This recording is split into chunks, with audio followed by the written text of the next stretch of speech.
Celtics Beat is brought to you by Prize Picks and the Game Time app. What's up, everyone? New edition of Celtics Beat back with you. And as promised last week, we told you the next one, it would be September. Here we are, roughly 1 week in. And, not Did a you lot. just take credit for the calendar? Yeah, we did. I really did. That's the point. That's the point in the summer we were at. Just like I told you, it was going to be September. Well, we're here. We made it. Valenti, Forsberg, Kaufman here with you. And training camp, it's approaching. We have, preseason, regular season games. Still way too far away. Not a lot has happened concerning the Celtics since our last show, other than, I guess, to shout out people in the podcast space. Our buddy John Corrales of Locked On had a nice long interview with Joe Mazzulla, who continues to be just a complete and total psychopath. But he's our psychopath, and we love him. And so we'll talk a little bit about that for people who haven't had the chance to listen. I do encourage that you do so. Not that we're always going crazy, go listen to this pod, that pod, that pod. But you know what? The Celtics are a community. Forsberg, he's once upon a time, he had multiple podcasts, doing the in-house one over at NBC Sports Boston that you continue to do. You had the one with Ennis Cantor as well. It feels like a lifetime ago. Boy, things have for Ennis, haven't they? It's we've come a long way from the NS Freedom days, but as you said, we need to lift each other up. It was good this time of year. Content is content, and to get that elite content, good on Corrales. So I do want to mention too, I keep for the last couple of shows I've been forgetting to do this. And Forsberg, you're a perfect person to be here for me to do this. I considered doing it with Bullpet last week. I didn't think he would, share the same enthusiasm that you guys might. You guys may have seen me out there watching, listening, posting something on Twitter about this like weeks ago. Well, now I have one of my own. We're all familiar with Pete Rogers, the Celtics jersey designer, who So how about this jersey that I got in the mail? Just this. Wait, hold on. Can we guess which one you got? Because I've gone through a lot of the iterations. We did a bracket of all the favorite ones from the season. I like that. Was it a popular one, or is it like a rogue one? I don't know how popular it was. It's a relatively new one though. It's not like one from a year and a half ago that I'm just bringing out. It wasn't like the Duncan's one or the MBTA one. No. Okay. See, I must say, like, I was like, when we did the pod with him, I was super immersed in it, and I just the finals run. I don't remember a lot at the finish line. Was there a championship version? Like, did he do There's a banner championship 18? one. Yeah. All right. So this quite literally is the banner 18. Oh my goodness. Okay. So it's a banner 18 jersey. So and on the back is just the number 0. I don't need to show you that. But some of the cool things that I like about this jersey. So this is one side. You have all the numbers. Oh, that's so cool. On the roster. Okay. Which is kind of neat. And then the other side is I think particularly unique. Again, these are the sides of the jersey. It's Tatum and Brown. Oh, so cool. Right? Pete is actually, like, if you talk to him about this particular project that he's done, he does focus on literally every part of the jersey and the sides and like why he does certain things. I shout out to Pete, man. That guy's the best. The best. Really is. Yeah, so I mean, nobody asked me to show this or anything like, but they sent me one. I was like, oh, this is the coolest thing I've ever seen. How do I not show the people? I don't even know where you can. I don't know if you can buy it. I don't even know how that all works. So he did have a guy that was I wish I could pull it off the top of my head. Wade and something that they were selling them. Yeah, it was Wade and Williamson. I think that's it. And we're doing a terrible job of promoting right now, but they were nice enough to send me. I have because I consider myself the primary Geno historian. I have the Geno jersey. The company. And the Geno Time one is sick. The Geno Time one was ill. I like that one. It's so good. Very far in the bracket I did with Jack Simone. We did a bracket. Nice. And Sam, I think, is with him too. And it was a fun time. And having Pete along with it. It felt a little weird. I got to critique Pete a little bit, which felt a little tough for me to do because he's an absolute genius. Sometimes you got to be brutally honest. The Geno Time one made it very, very far in the bracket. I think he got to at least the semifinals. It was a tough one to eliminate. And I think it was between that one, like the Dunks one, Mm. The MBTA one, which I thought was super creative. Oh, so good. I was on the wait list for the Tatum pink lemonade one Mhm. that matched the shoe colorway. I just never got Yeah. an email back that they came into stock, so maybe Pete can help me with that. But that thing was, again, the guy's genius, and how, like, when he first started that, I was almost amazed that he was going to do it after every win. I was like, man, you're gonna run out of ideas, and he He kept doesn't. Keep going. churning them out. I was Yeah. so impressed. There's no Credit lack to of him. creativity. So yeah, the PR company is Wade and Williamson. You can get them on Twitter. I think it's Wade and Will _. Let me just double check that in case you I'm a want to big check fan out of the Wade underscore. and Will _. If people out there want to check them out and see what offerings they may have. But yeah, it's very cool, obviously. So thanks to them for sending it. Thanks to Pete for designing it. Not that he designed it for me, but thanks for bringing it into the world, obviously. And can we get a Celtics beat themed jersey? That I guess Ooh. would be Would be designed sick. for me for Ev for What seeing. would be the insignia on the Celtic beat jersey? Can't just have Celtic beat. Like, I You mean, have all the hosts. You could have like Jared Weiss. You could have me, Gelso, Larry Russell, Sure. Kaufman. You have all the hosts of it, like, somewhere. Yeah. Manning probably popped in there for a show or two. Mm, Joe maybe, yeah. Sway, yeah, we Yeah. just a Mount Rushmore, but like with 8 people or whatever it would be of hosts. It's I mean we said it going in, we're on show 588, and as damn. we were saying those words, I started thinking, because we haven't been around that long. Yeah, Ev and I, we've been here for, I don't know, since around like 250 or somewhere in that range. We're over half. We did this Yeah. for 500. You and I figured out how long we've been on it for, and you and I are Yeah. the longest running tandem of this Yeah, I podcast. think we started in like 2018, I think. So it's been a Kyrie bit. year. It was the Kyrie year where he had the knee tendonitis. So it was Great Yeah, choice. Great choice, guys. yeah, but I started thinking to myself, like, man, what would we do for episode 1,000? But then I stopped thinking about it because, by then somebody else will be hosting the show anyway, so it doesn't really, we don't have to worry what's going to happen 500 episodes from now. But guys, let's talk a little bit. I do want to get into some of that Mazzulla chat with Corrales, because people, I'm sure, for the limited amount that the Celtics are being talked about nationally or even locally for that matter over at your shop or elsewhere, Chris, people have seen the quotes, and the sort of the lightning rod quote is actually, ironically enough, deals with something that we spent a lot of time talking about with Bull Pet last week. It was, I think, the first thing that I asked Steve Ev was, how do you think the Celtics are going to respond to truly having targets on their backs this year, as opposed to, be like they've been in the hunt, they've been taken seriously, they've been a championship contender, but they weren't truly like the hunted, the champs, the ones that people were trying to knock off. And so we had a nice conversation about that. Go check it out with Bull Pet. It's still there in the archives.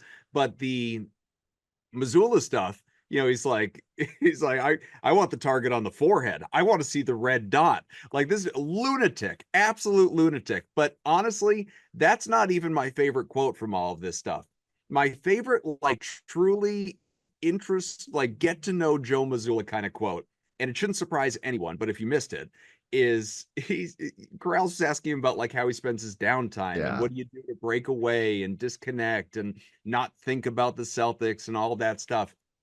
And he talks about how he went to the theater recently with his wife and is sitting there watching the performers, and they're fluctuating, going so quickly from singing to talking, and it like gets lost in thought thinking about what their breathing exercises must be like and how do you train for that. I mean, this dude is just on another level all the time. 100%. And I mean, he told us last year about, or maybe 2 years ago, about the hostage tape he would sleep with, trying to, not breathe through your mouth, or all of the benefits of that and more restful sleep. And look, every athlete tends to fixate on how to get the best performance out of themselves. Joe just takes it to a sort of psychotic new level in the way that he approaches it.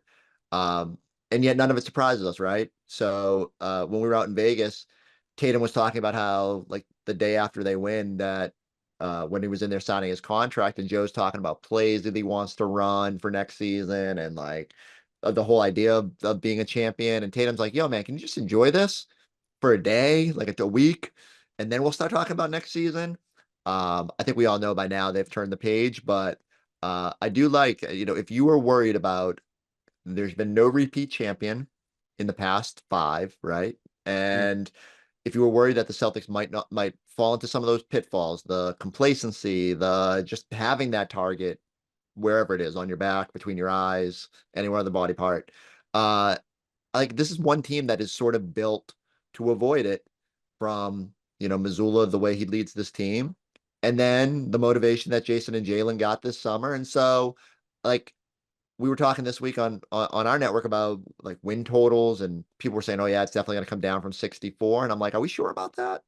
Like, I'm not saying that's a pretty lofty number, 4th highest in team history, but like if a team was built to hit the ground running and to be motivated coming off a title, this sort of feels like it.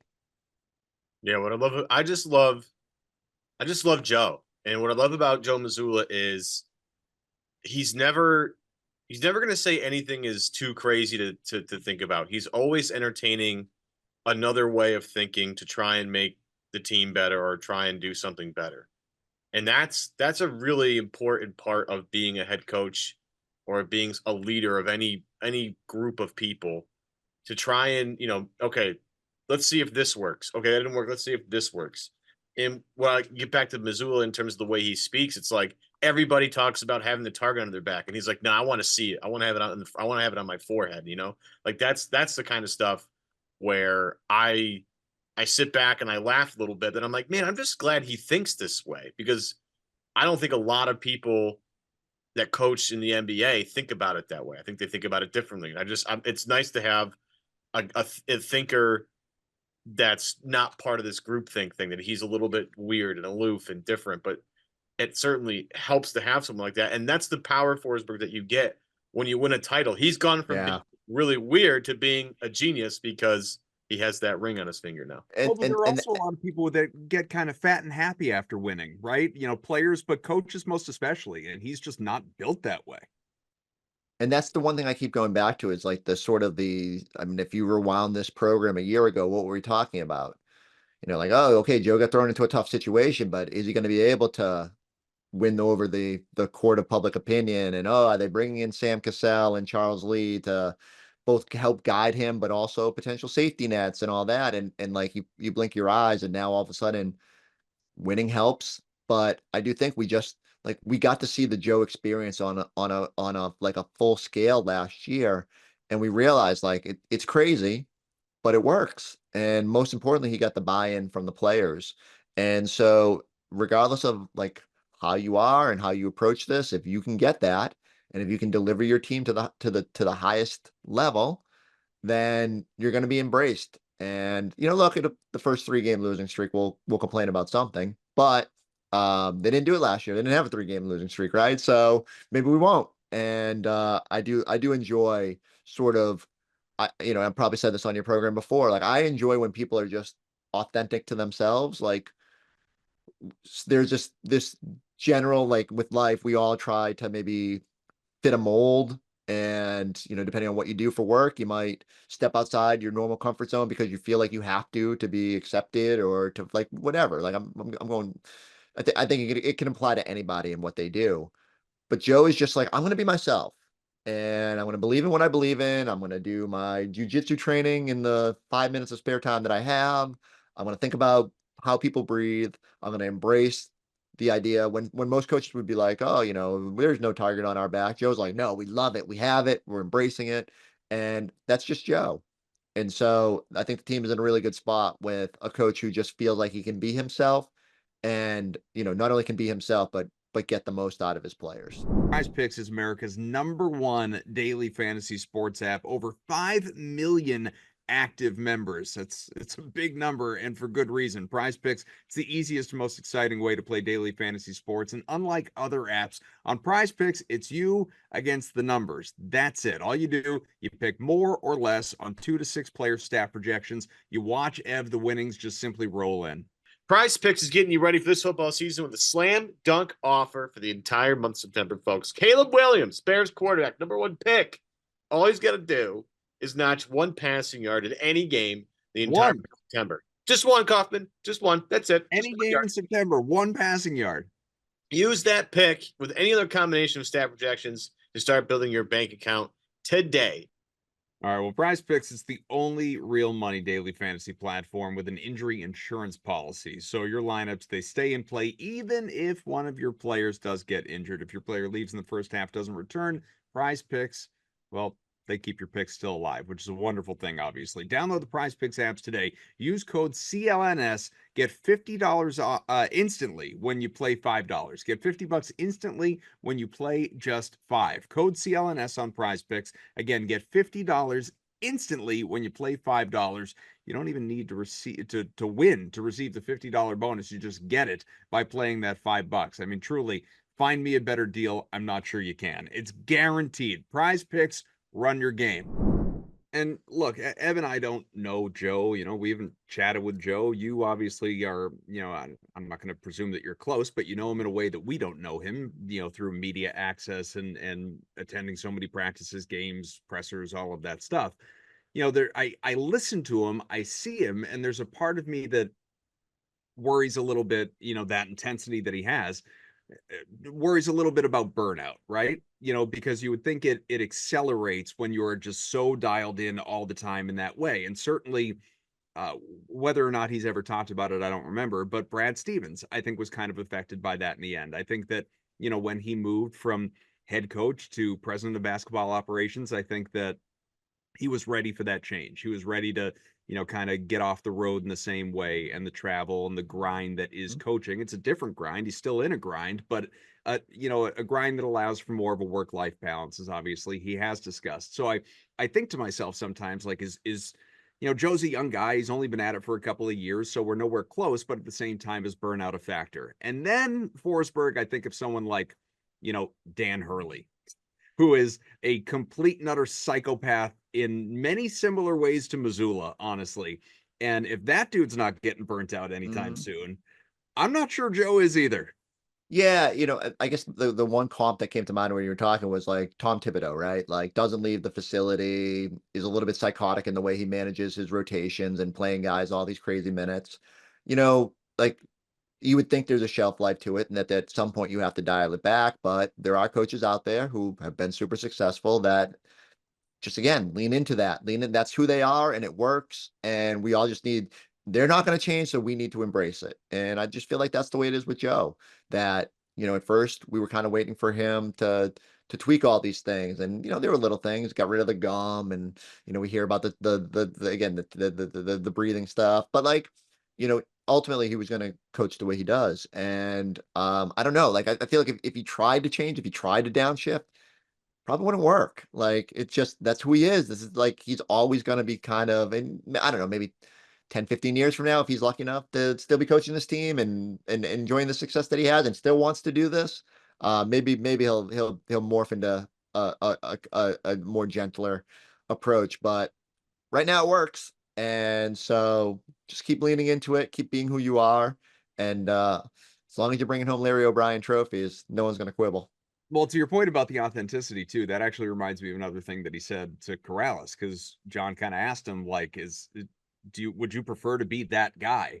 And he essentially said, he's like, yeah, I mean, like, I would choose to be that guy 95% of the time if I could be, which basically tells you that when he's doing things like that, like talking to John, talking to anyone else in the media, doing these interviews with, you know, JJ when he had his pod, or even just getting up in front of the media and having his back and forth with you know, Washburn or whoever, like, it's some of that stuff is not, painful is not the right word, but it's just not how he'd like to be spending his time. Yeah, and like, I don't begrudge anyone. I get it. It's a chore. I remember Brad Stevens telling me that who was it? The former Sixers coach from Maine, whose name I'm now Brett Brown. Yes. So he 1 year he spent tracking how many total minutes he had to be in front of a microphone. And Brad was like, do not tell me what it is. Because when you think about, you know, some shoot arounds, pregame, postgame, off day call-ins, like, it adds up. And it's a lot of talking. And when you're someone like Joe, who would probably prefer to be either on the court working with people or in the film room, like, that can be aggravating. And so, you know, I try to remind myself even that when we are lucky enough to get a player's time for a little bit, you know, I want to respect their time and understand, like, they don't want to be there most of the time. To the guys that embrace it, it's really like I'm really appreciative. But yeah, like it adds up, and I'm sure it's the last thing people want to be doing in some instances. It's probably the last thing we want to be doing sometimes during the summer, just yapping on these things. And that's part of the reason I paused the podcast. I was like, people listening? Like, I'm flattered if you are, but there's not a lot going on. And, sometimes you're just trying to get manufactured. So I can see, I like that again, when Joe has the opportunity and he could just give the standard response, but no, just be who you are and really lean into it. Yeah, I feel like we've done a director's commentary on the Corrales interview. Well, It's but probably time to move on to something else. well, I'm just my last point on Joe. It's like, again, the view, thinking differently, all that stuff. Like, think about all the things that Mazzulla has done in the 2 years he's been here, and just think about how many other teams are stuck in their ways of doing things Yeah. a certain way. And now, all the spats with Gary Washburn about 3-point shooting. Guess what happened? Some teams in the Olympics tried it and almost succeeded with it. You know what I mean? Like, the fact that they're not afraid to try new stuff, to think about it different. Like, him and his buddy Pep, like, talking about soccer and how soccer can emulate and simulate a basketball game with the way it flows, and like that's awesome stuff. It's just such good stuff, and it's so awesome that someone's thinking about that.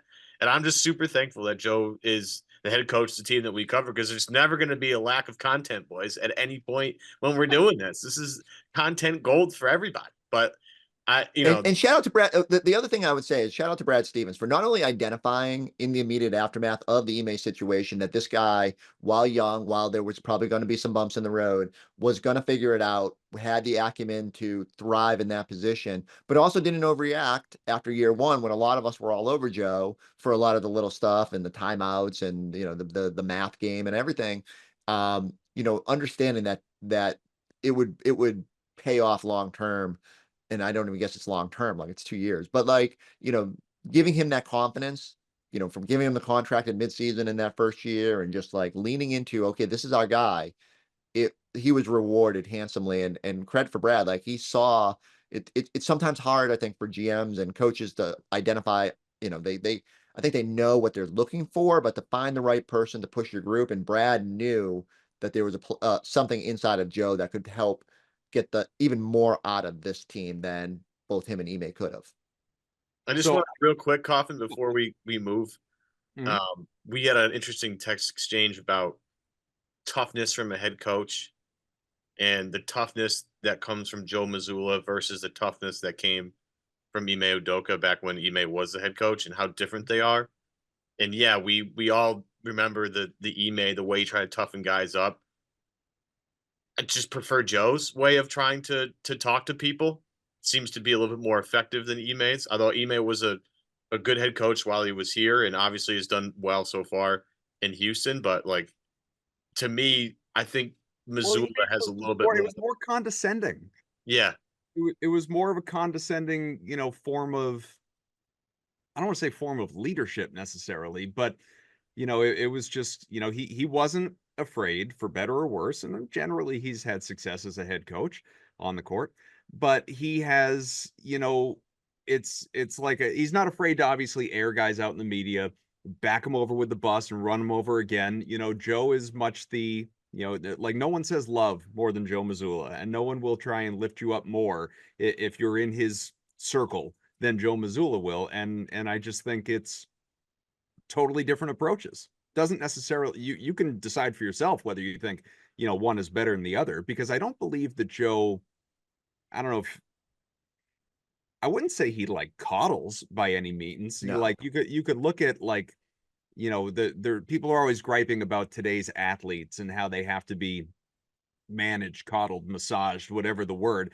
I don't feel like Joe does that. But some of the things that he says at times can come off that way. And I think it can get misinterpreted in terms of the way that he actually is leading versus some things that he may be saying. Yeah. And the one thing that jumped to mind for me was just like, there are some similarities, like while they are definitely different in terms of like that direct approach through the media. Joe is hard on guys behind the scenes and is not afraid to tell them like that they're doing stuff wrong. And again, that earns some respect when you can tell a Jaylen Brown or a Jayson Tatum, like, hey, you need to tweak this. And, that's what they appreciated it about Ime. But I think about when Ime said, we're not a track team, we're not running from everybody. That to me, that's sort of the same thing as the Targets thing. Like they're on a similar wavelength with how they view competition, maybe, but they're just different in their approach to it. But I do think there's a through line that maybe connects with this team and maybe speaks to why, both coaches were able to get a fair amount out of these teams. And Joe just has tapped into it a little bit further than maybe Ime did in that instance. And we're powered by Game Time. Football season, it's here. Don't let people tell you football season's coming, because listen, the college football season, that is, literally days away. And the NFL season, that is beginning September 5th. It is right around the corner. The time to start planning is coming up. The season with our friends over at Game Time, a great opportunity to get out to games. Obviously, Game Time is a new feature. It is called Game Time Picks. Makes getting tickets to see your favorite teams, like the Patriots, for instance, play live so easy, so incredibly easy. Game Time Picks filters out the fluff. Okay, shows you incredible deals on great seats. You don't have to waste time searching through thousands of tickets. There's so many other places that you get bogged down. Game Time, it just makes things so easy. Yeah, my favorite part, I was scrolling through it the other day, and I was like, this is what's really great is sometimes you have a significant other at home, Adam. Some of us do as well. And sometimes you look at your significant other and say, what do you want to do today? Because I don't know. What do you want to do today? Well, guess what? Game Time has something for you. You can be a little spontaneous. Get a little inspiration from Game Time. Let them help you with their This Weekend tab. Scroll through and find some events that are, around your area. They'll give you the price of everything. You can grab your tickets, have them right on your phone out of the house. It only takes a few minutes for you to do so, and curation makes it easier to save more on sports, concerts, comedy, theater. All of it is shown up front. No surprise fees at checkouts, which is my least favorite thing about buying tickets anywhere. And you get a panoramic view from your seat in the app before you buy, Kaufman. It's just way easier. Take the guesswork out of buying tickets. Use Game Time. Download the Game Time app, create an account, use the code CLNS. Again, that is code CLNS for $20 off your first purchase. Terms apply. Again, create an account, redeem the code. It is CLNS, $20 off. Download the Game Time app today. What time is it? Game time. Let's get back to the show. The target on my, I want to see the target on my forehead kind of comment is what you would hear out of a dude who gets into a bar fight with 19 different people, knocks one down. All right, who's next? Like it's basically a John Wick mentality. And I appreciate that. And you mentioned obviously Tatum and Brown.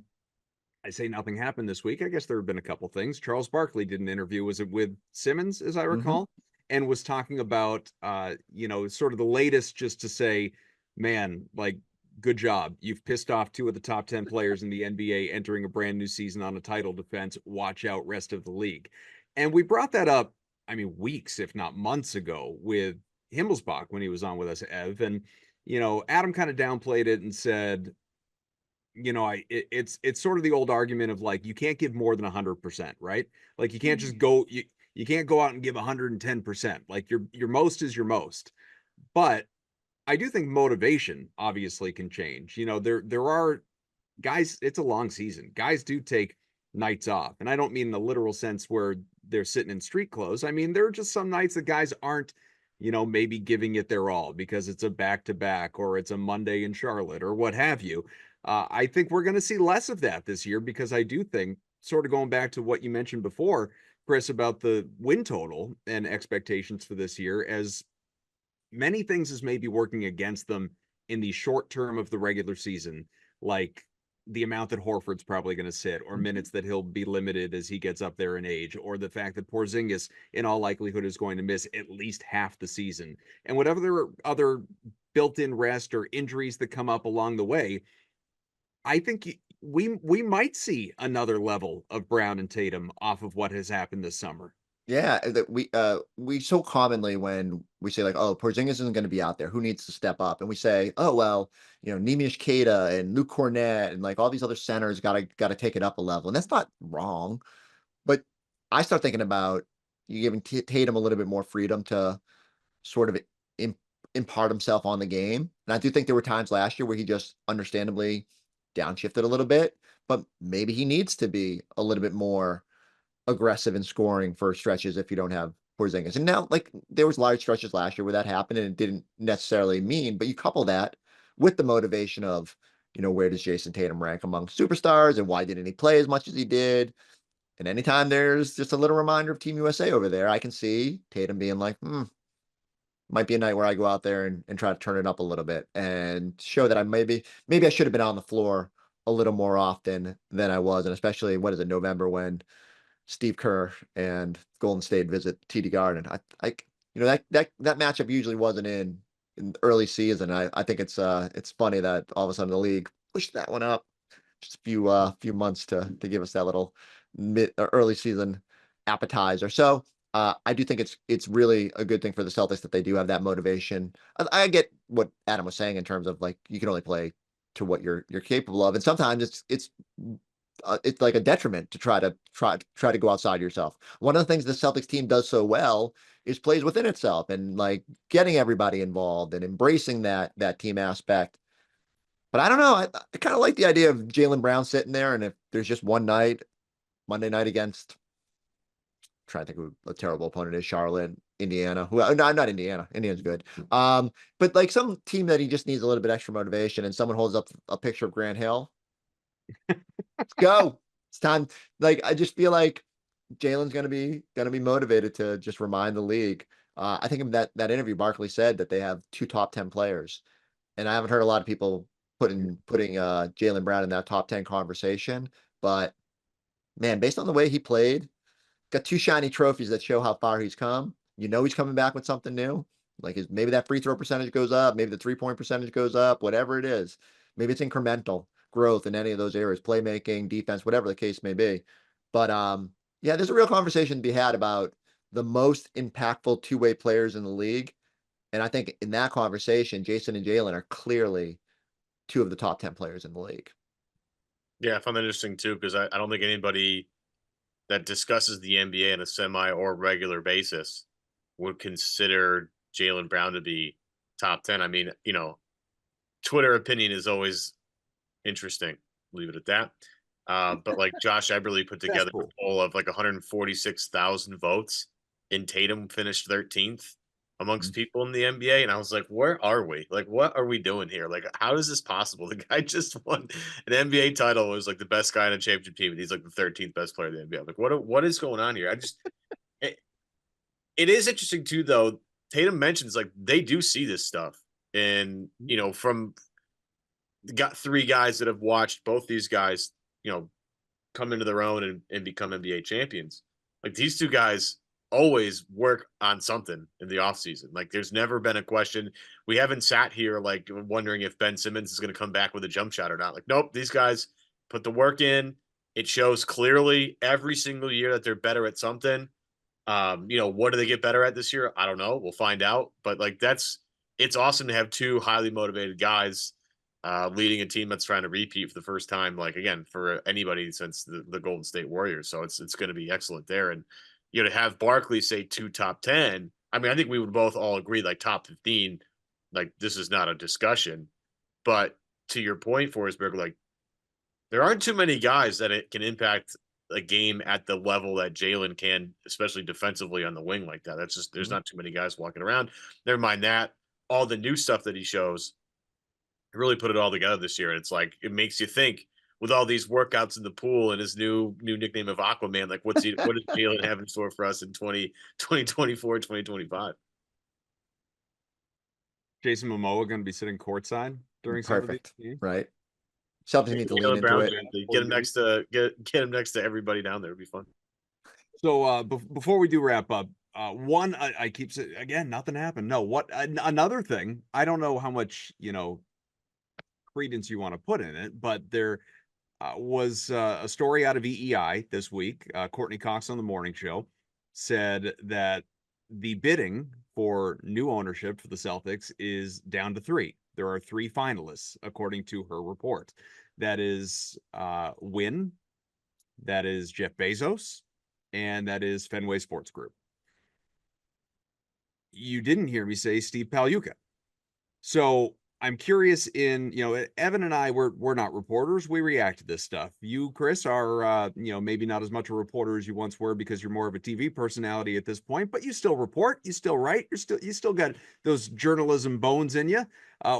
What do you think of this report or this, claim, what have Yeah. you? And what have you heard in your own reporting?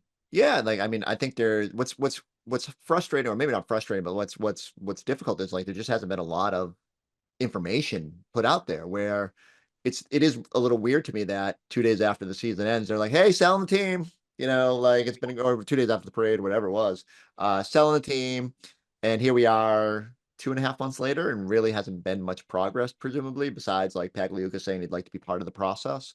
Um, so yeah, like I think we're left to read some tea leaves. Like Bezos's name comes up all the time for obvious reasons. Like he clearly wants to be involved in an NBA market, and yet like it feels more likely that that's going to be Seattle. Fenway Sports Group, I just assume they're going to be in the Vegas bidding, with the LeBron tie and with the everything that goes on there. But also presumably they will be part of any bidding that goes on out there. And I can say like I have not heard that there's finalists that, but hey, I put it this way. I will tell you one thing. I'm intrigued. I think it's so weird that you win a championship, you're bringing back pretty much the entire roster. The only thing that might change is the majority owner of this team might change hands before, like midstream here, as we get into the season. And interested to see how that looks. I've started asking, people in other markets what's that like? Like, what's it like when Mark Cuban isn't the focal point anymore, and you've got a new owner, and what are the benefits to having deep pockets versus deep roots? And I think that's going to be a tug of war that we're all going to play as prospective bidders emerge. um I don't envy, I guess I do envy the Grossbeck family, because there's a lot of money that be made on the Boston Celtics sale. But like, look, they've been good stewards for putting this program, getting banner 17, getting banner 18. I'm certain they want to leave it in good hands. And but you also, it's a business. So there's a balance there to be had. And I am terribly intrigued. So like every time I see one of these reports, my like antenna does go up, and I'm wondering when we'll hit a little bit of an accelerator on that and how that will play out. Will it just be like, oh, this person is, here's the front runner, and like this is steamrolling towards a purchase, it feels like that's how it's played out in other markets. Think about Phoenix, and how it just all of a sudden was like they've sold and here's the new owner. And so it could be interesting. It'll be another storyline that I thought would have more steam this summer, but it looks like it'll just be another storyline as they sort of launch into this title defense. Yeah, I'll go back to I keep going back to Simmons just because normally when he has something like that, it's not just Hmm. blowing smoke here. We have discussed the Bezos part of it. Like he knew Ishbia was going to own the Suns, I think, well before that was formally announced. So like we had the conflicting reports of like Simmons versus some guy from some newsletter I've never heard of before, saying Yeah. that Bezos is out. This brings us back to Bezos is in. And Kaufman, you and I broke it down. I forget with whom at this point, but like we're very pro Bezos crowd, just because he's Yeah, going to very build much. some sick new arena and Hmm. put it somewhere and fully invest in this team the way you'd want someone to invest in this team. And that brings me to the win group of, there was a note, I forget who had it in the Boston Globe about the win group doesn't even own the land that Encore is on anymore. They sold that. So it would be a little tricky maybe to put a stadium somewhere that they don't own land for, but I think we're all praying and hoping that John Henry and Fenway Sports Group, that has nothing to do with the Boston Celtics. And I cringe every time it comes up in discussions. I think John Henry is not unaware that everybody is hoping he doesn't get the team because of the way the Red Sox are right now. And pretty much anybody that's been a fan of like Liverpool, or I don't know too many Penguins fans, and I don't know if they're jaded or not, but I can tell you there's a whole lot of jaded Red Sox fans out there, and I am one of the several that are very angry at the direction of this particular team. But let's just hope it's not going to be him, because if it is, I don't know. Kaufman, you might have to find a new co-host. I might just have to bail and protest. Wow. We'll be together. New hosts of Thunderbeat here on the CLNS Honestly, it might be the best content we ever churn out because I'll just be like Felger every week, absolutely just roasting the Celtics. I could see that being a possibility. A reminder of how fortunate we have been. I've said this, like, look, owning a team, there's a lot of good things that go along with it. There's a lot of difficulties that, it's a balance, right? You want to be part of the story, but I think this ownership group in particular has been very good at fading into the background when they need to and being hands off and letting Brad and Danny and all the different coaches through the years do their thing with the understanding of we're empowering you to lead this thing. And like with every transition, there's, you can say it's going to stay the same, but there will be things that are different about it. And I think there could be some pain points there. And just eager to see how that is. And hopefully the next owner both understands the importance of the Celtics to this region the way that Wick and Steve do, but also empowers everybody around the team to be who they are, and let Joe be crazy and let Brad be awesome as a GM and let your superstars do the superstar stuff, and everything will be fine. All right. Well, I'm not going to continue to take credit for the calendar because you already know that the next show is still going to be in September because we do this weekly. But I can tell you that basketball it's approaching. In the meantime, we're all just going to have to enjoy football, be it pro or college. I don't know how much we can enjoy the Patriots, but damn it, we're going to try. And who knows? They're probably going to go out and win week 1 anyway. Jamar Chase might not play. T. Higgins is doubtful now. Depending on when you're listening to this thing, you might be getting ready for the 1-0 Patriots. How good would you be feeling about the over then, huh? Chris Forsberg is on Twitter at Chris Forsberg with an underscore. Forsberg, always appreciate when you hop on with us, man. It's been too long. I hope it's been a good summer for you. The grind is not far away, my friend. Yeah, I know you kept saying like it's not coming fast enough. I'm okay. Like we can take the next 18 days and hit the slow motion button. Let me grow this hair out a little bit more. There's still golf to be played, Forsberg. There's still plenty of golf to be played. A lot of golf, a lot of tacos. You get there 2-a-days. Get out there 18 in the morning, 18 in the afternoon. For That's the dream, Forsberg, baby. for Evan Valenti, for Pete Rogers, I am Adam Kaufman. Thanks for being with us. We will talk to you again next week.